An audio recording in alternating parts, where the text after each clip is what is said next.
मंदिर वही बनाएंगे पर तारीख नहीं बताएंगे. This used to be the retort the opposition used when the NDA government was trying to fulfill its promise of building a grand Ram temple in Ayodhya after successfully navigating through the judicial process.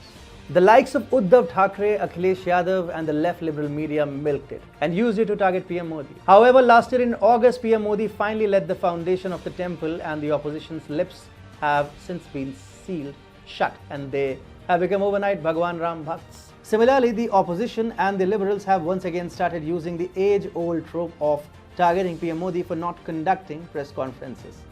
When the terror-wreaking Taliban conducted a press conference a couple of days ago, the shameless left liberal cabal sided with the terrorist outfit, put it on a pedestal and started taking pot shots at the Indian Prime Minister. But does the liberal cabal and their stale trope of using the press conference card to mock PM Modi and his cabinet make any sense?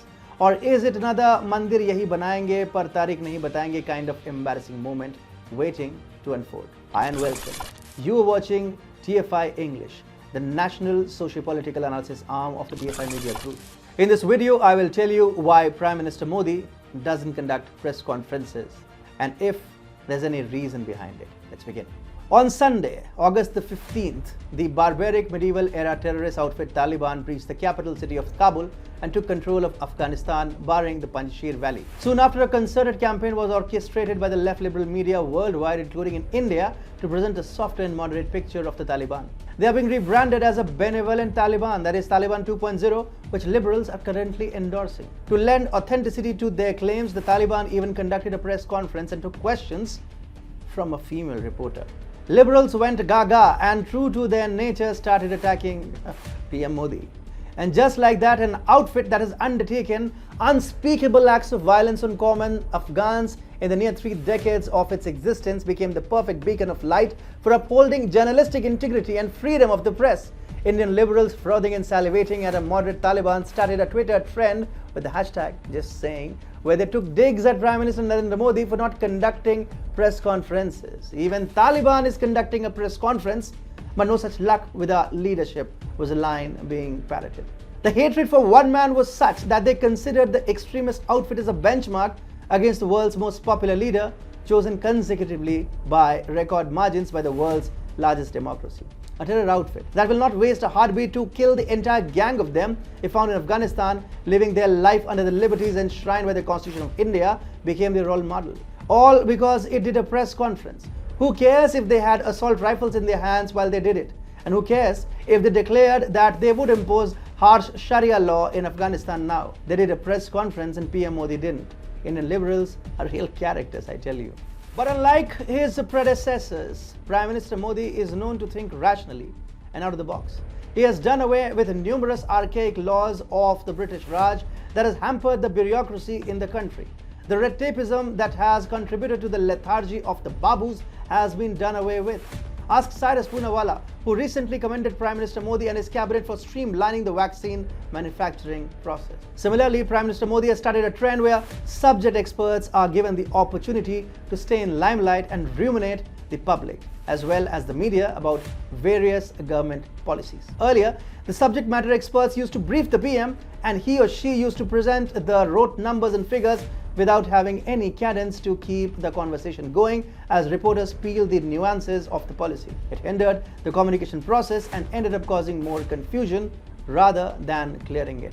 Perhaps it was the reason why during the first and the second waves of the pandemic, the Health Ministry led by then Union Health Minister Dr. Harshvardhan, Health Secretary and ICMR professionals conducted the press conferences with charts, numbers, facts and everything in between. The press conferences cleared the picture and provided every little detail about the government's plan to deal with the virus. However, well-briefed Prime Minister Modi might have been on the matter. He allowed experts to communicate the government's decisions and assessments to the country as it should be. And what intended outcomes are press conferences supposed to reach? What do the media and opposition intend to learn from it, apart from government policies and the ideas behind those policies? The Modi cabinet is already providing data on such policies with ample transparency through experts, ministers of the respective departments. The myth that Modi or Modi cabinet does not conduct press conferences has no leg to stand upon. Take the entire Twitter and IT laws saga. Every alternate day, the then Union IT Minister Ravi Shankar Prasad came out, fielded questions from the media and put forth the government's position. It would have made no sense for PM Modi to get down and play dirty with an obviously partisan big tech company. There is a reason why he has such a big cabinet. Moreover, the subject experts, if and when found wanting in their work, were given a swift tap on the back as well. Both Ravi Shankar Prasad and Harshvardhan were called back to the pavilion after PM Modi found them coming short in dealing with their respective ministries. And as laymen, we would rather have a subject expert guide us than a political leader.